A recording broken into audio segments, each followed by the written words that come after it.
Au nom du Père et du Fils et du Saint-Esprit, ainsi soit-il. Aujourd'hui, à Rome, a lieu un grand événement qui n'a pas été sans polémique, sans difficulté, je dois vous l'avouer, qui pour moi-même a été un combat spirituel avant d'essayer de comprendre ce qui se passe ce matin à Rome. Aujourd'hui est canonisé le pape Paul VI.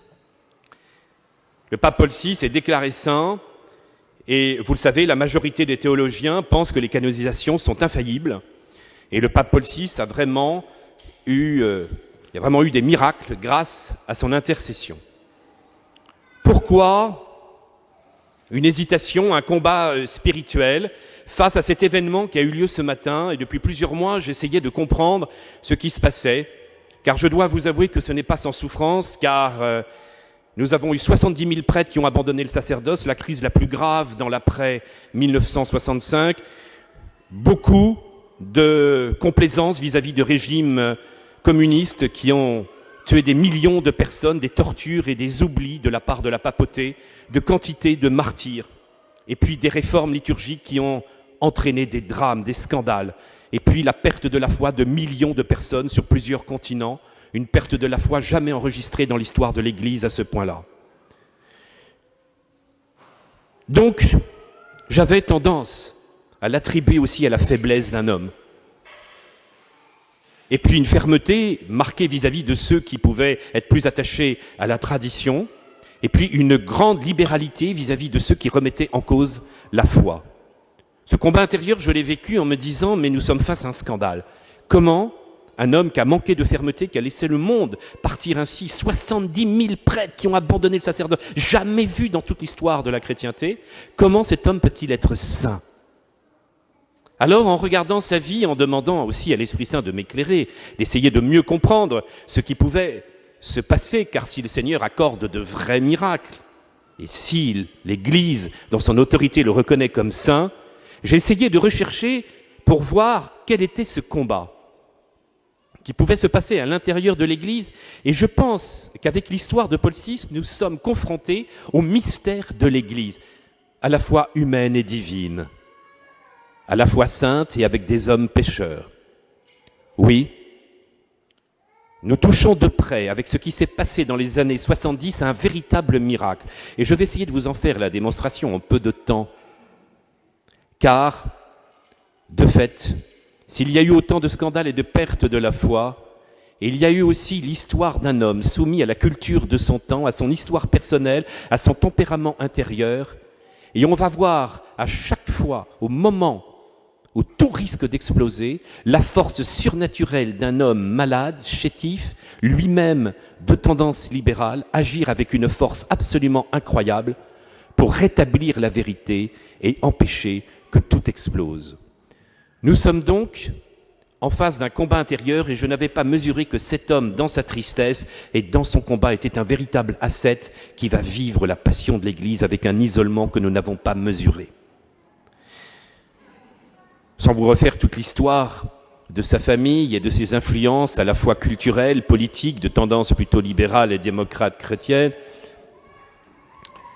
Paul VI va donc arriver, être élu pape en plein concile Vatican II en 1963, où il va achever le concile et prendre un certain nombre de mesures. Il était connu pour être un tempérament plutôt libéral.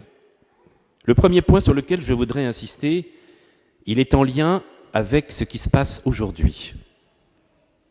Vous le savez, le synode des jeunes est l'occasion pour des prélats de remettre en cause le célibat sacerdotal.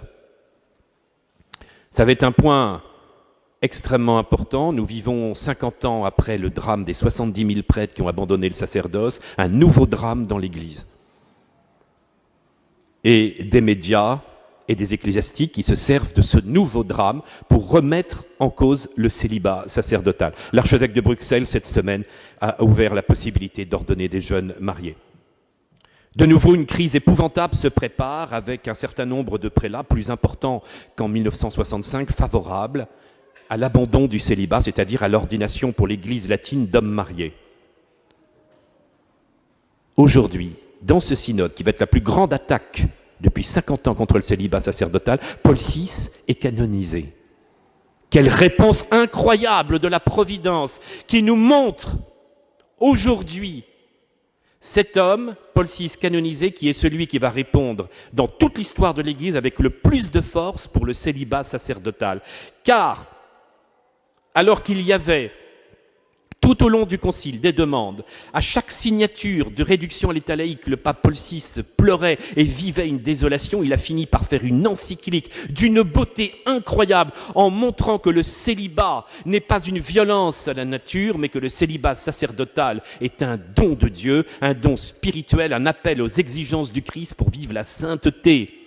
Que, évidemment, c'est une exigence qui doit être vécue dans la prière, dans la générosité du cœur, mais que cette exigence de l'Église latine a été la sainteté pendant des siècles, qu'il ne s'agit pas d'une simple discipline, mais d'une véritable spiritualité ancrée dans l'Évangile, et qu'en vivant ce célibat sacerdotal, c'est l'avenir de l'Église qui est en jeu. Jamais nous n'avions eu une telle force, une telle puissance, au moment où tout le monde poussait Paul VI à abandonner cela.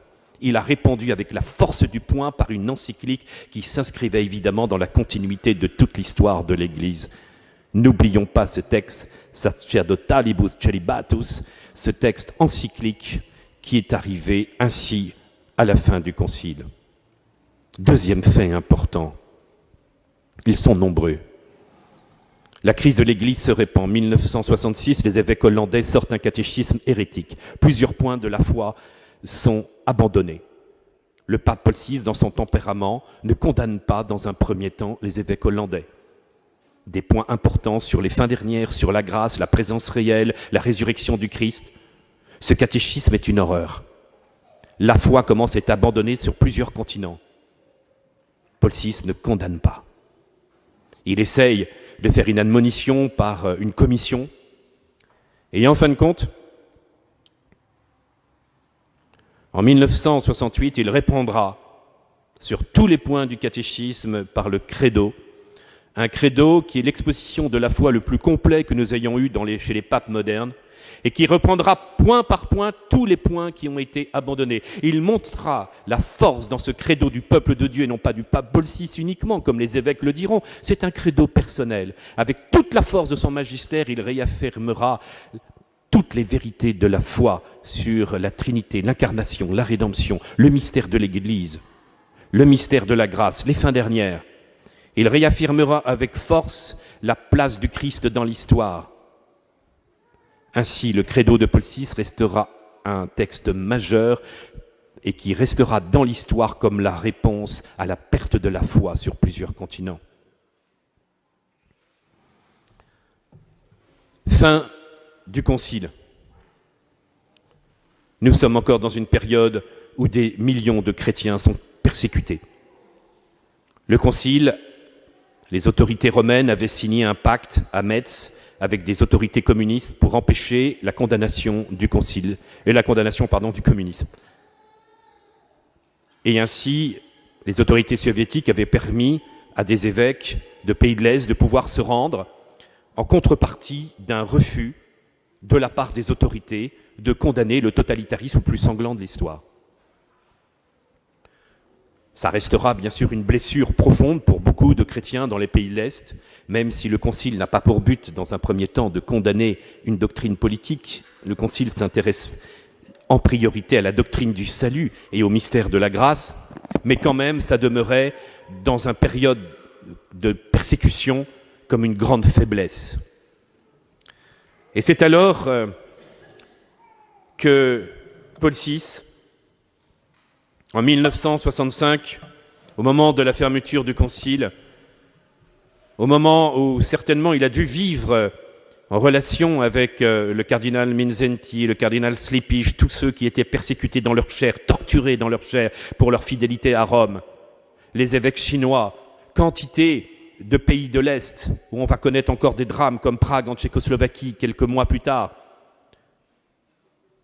Le pape Paul VI vit cela intérieurement, a dû se tenir à l'engagement qui avait été pris à Metz, et cependant, à la basilique souterraine de Saint-Domitille, au cours de la messe qu'il célébra, il prononça l'un des discours les plus lucides et sévères sur le régime communiste.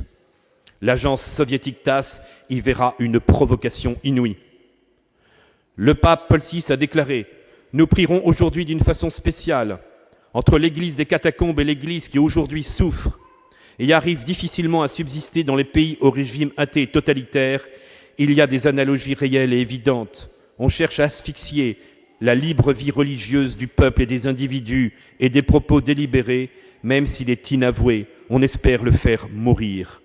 On empêche progressivement le recrutement du clergé, déjà si décimé, lorsqu'on ne peut pas amener le clergé, les religieux et les fidèles à collaborer avec le régime. On fait obstacle à l'exercice normal du gouvernement pastoral. On monopolise tous les moyens dont dispose le totalitarisme, presse, culture, enseignement, loisirs, pour soustraire la jeunesse à l'Église et lui imposer la doctrine marxiste. Ainsi, face à ce totalitarisme et à cette violence, même si Paul VI continuera de vouloir pratiquer le dialogue parfois nécessaire pour la survie des églises et ne pas empêcher une plus grande persécution, il aura ce discours qui restera marqué dans l'histoire pour véritablement condamner, même si cela peut paraître pauvre, mais condamner réellement la gravité de ce régime totalitaire. Évidemment, après les années 65, 68, remise en cause de la doctrine sur le mariage. Et vous le savez que se posait depuis le Concile et la question de la possibilité du divorce et du remariage, sous pression même de certains évêques orientaux, et deuxièmement, une remise en cause de la question de l'ouverture à la naissance, à la fécondité et une possibilité de la contraception. Une commission est créée et finit par être favorable à la contraception. Cette commission fait pression auprès du pape Paul VI. L'ensemble des évêques, les sociétés, auraient reconnu le pape Paul VI comme libérateur de la femme et lui auraient donné un succès unique au monde. Lui-même, étant par son tempérament, dans un souci pastoral, ne voulant pas s'opposer à la majorité des personnes, recherchait toutes les possibilités de trouver un moyen de ne pas contraindre des époux à une difficulté. Et c'est en 1968 que va sortir le document le plus clair que nous ayons eu sur la question de la régulation des naissances, Humanae Vitae. Humanae Vitae sur donc la fécondité va être le texte le plus clair où le pape, non seulement en s'inscrivant dans la continuité des papes précédents, mais en affirmant avec force l'autorité divine, ce texte appartiendra à la faillibilité du magistère ordinaire du Saint-Père.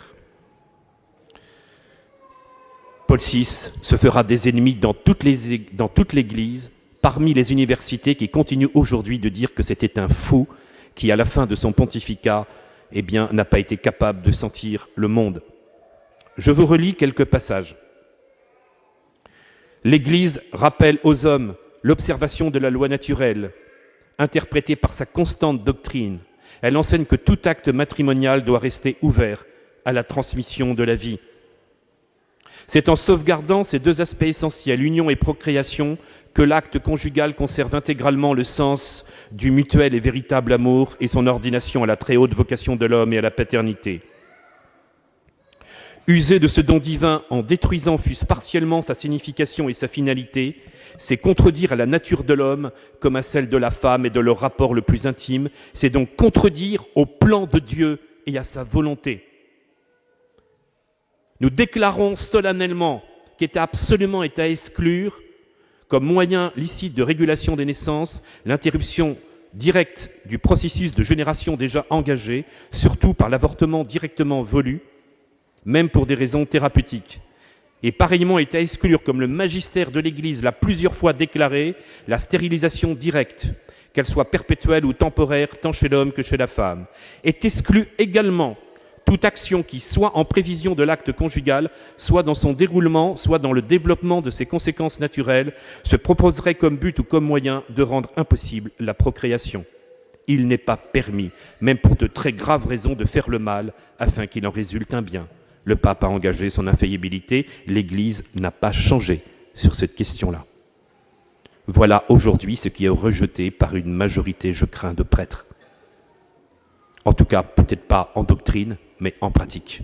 C'est un grave problème dans la vie de l'Église et nous devons prier pour qu'on retrouve véritablement le sens de l'amour, de la sexualité, du don de la vie. Et tout ce que nous voyons aujourd'hui comme culture de mort vient d'une mentalité contraceptive qui ne supporte pas l'enfant à venir. Évidemment, cela s'est traduit aussi par une condamnation de Paul VI de toute la libéralisation sexuelle. Il se mettra à dos tous les réseaux homosexuels qui commençaient à se répandre. Il se mettra à dos tout un tas de personnes attachées à une culture libérale dans ce domaine, puisqu'il condamnera toute sexualité qui ne sera pas vécue dans l'acte conjugal comme don de la vie et comme union. Évidemment, cela apparaîtra comme un péché grave pour le souverain pontife. Enfin, après quantité, je ne peux pas vous raconter toute sa vie, mais d'espoir du souverain pontife par ses rencontres avec le monde incroyant, par l'œcuménisme, le dialogue interreligieux, c'était un homme qui voulait apporter la paix, qui voulait apporter un véritable amour, et je crois qu'il aura permis à beaucoup de ne pas quitter l'Église dans un monde qui se voulait dans un optimisme absolument incroyable. Il aura cependant toujours essayé de replacer le Christ et la fidélité à l'Église, même dans ses rencontres avec le monde incroyant. Mais il sera obligé de constater à la fin de son pontificat un drame. Et voilà ce qu'il écrira, ce qu'aucun pape, même Jean-Paul II, même Benoît XVI, n'oseront dire. À la fin de sa vie, il dira « Une tempête terrible est arrivée ». En 1972, il dira « Peut-être le Seigneur m'a-t-il appelé à ce service, non pas parce que j'y avais quelque aptitude, non pour ce que je gouverne l'Église et la sauve de ses difficultés présentes, mais pour que je souffre.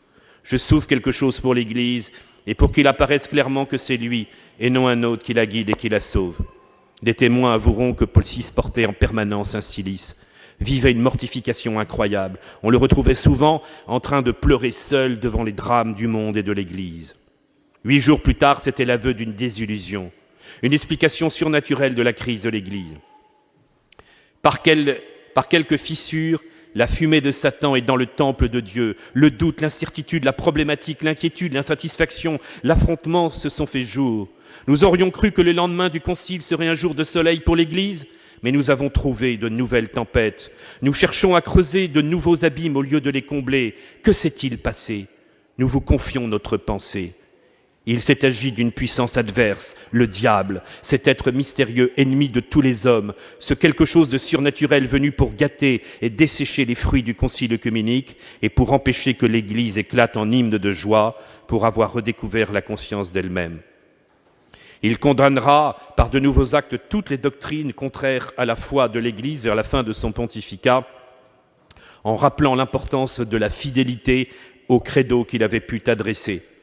Ce qui aurait dû devenir l'épiphanie de l'esprit, à la fin de sa vie, il appelle à la conversion, la pénitence, la métanoïa, une conversion totale.